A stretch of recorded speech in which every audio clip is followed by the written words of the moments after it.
இந்த தினத்திலே நாம் பார்க்கக்கூடிய காரியம் என்ன, நம்ம எல்லாமே சுத்திகரிக்கக்கூடிய காரியம் என்ன அப்படின்னா கோபத்தை குறித்து பார்க்கணும். விபத்தினால செத்தவங்களை விட கோபத்தினால செத்தவங்க தான் நிறைய பேர் இருக்காங்க. விபத்துல பிழைச்சா நிறைய பேர் பிழைச்சிருவான். ஆனா ஒரு சொல் ஒரு நொடி தன்னை கண்ட்ரோல் பண்ண முடியாம வார்த்தையை வந்து செத்தவன் நிறைய பேர். அப்ப வாயை நம்ம கட்டுப்படுத்திக்கணும். நாவு கோபத்துக்கு பேசும், பஞ்சேச்சுலாம் பேசும், பேசிட்டு பேசலே சொல்லும், பேசலே சொல்லிட்டு நான் தான் பேசுனேன் அப்படின்னு சொல்லுவோம். யாக்கோபு 1:19-20 ஆகையால் என் பிரியமான சகோதரரே, யாவரும் கேட்கிறதற்கு தீவிரமாயும் பேசுகிறதற்கு பொறுமையாயும் கோபிக்கிறதற்கு தாமதமாயும் இருக்க கடவர்கள். மனுஷனுடைய கோபம் தேவனுடைய நீதியை நடப்பிக்க மாட்டாதே. ஆமென். வசனம் வார்த்தை எப்படி தெளிவா அழகா புரிதலோடு சொல்லுகிறது. யாக்கோபு எப்படி எழுதுறார் கோபத்தை பத்தி? கோபப்படாத மனுஷன் பிணம் அப்படின்னு சொல்லுவாங்க. மனுஷனா இருந்தா எல்லாரும் கோபம் வரும். கோபத்துல நல்ல கோபம் ஒன்று இருக்கு, தீய கோபம்னு ஒன்று இருக்கு. அன்பின் ஆண்டவர் பைபிள்ல இயேசுவுக்கு 1000 நாமங்கள் இருக்கு. 1000 நாமங்களையும் ஓங்கி வெளிக்கக்கூடிய நாமம் என்ன தெரியுமா? அவர் சமாதான பிரபு, சமாதான கர்த்தர், சமாதான காரணர். கடைசி எப்படி முடிக்கிறாரு? மனுஷனுடைய கோபம் தேவனுடைய நீதியை நடப்பிக்க மாட்டாதே. மனுஷன் தொட்டதுக்கெல்லாம் கோபப்படலாம் பாருங்க.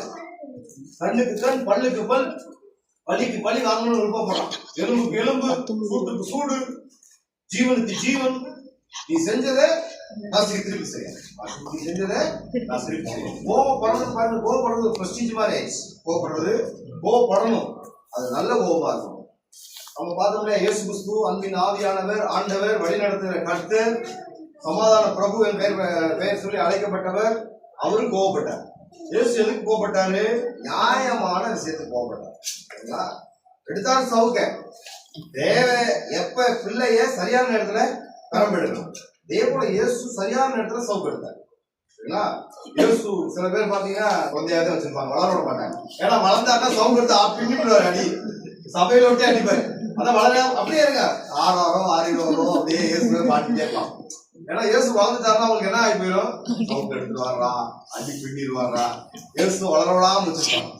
இயேசு பாருங்க, அந்த சராசரங்களை படித்து அவர் நித்திய ஆனந்தம் உள்ளவர், சர்வலோக நியாயாதிபதி, அவருக்கு எல்லாமே தெரியும்.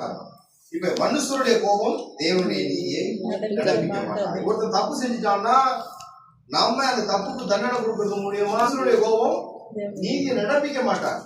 கண்ணுக்கு கண், பல்லுக்கு பல், சூட்டுக்கு சூடு, தழும்புக்கு தழும்பு, ஜீவனுக்கு ஜீவன் அப்படின்னு போகும்போது ஆண்டவர் எங்க வேலையே இல்லை. 2 பேரும் சண்டை இருக்கும் போது நாம தேவந்த முறையிடணும். ஆண்டவர் எப்படி பேசிதான் இல்ல, நம்ம வேற மாதிரி ஆண்டவர்கள் எல்லாம் சொல்ல தேவையில்லை. நானே பாத்துக்கிறேன்னா அடிபட்டு பல்லு, மூஞ்சி, முகரெல்லாம் உடஞ்சுதான் வர முடியும். ஆண்டவர் சொல்லுவார், நீனே கோபப்பட்டு, நீனே போ, என்ன கேட்காத, அடி வாங்க போ. தேவனுடைய சமூகத்துல ஒப்புப்படுத்தணும்.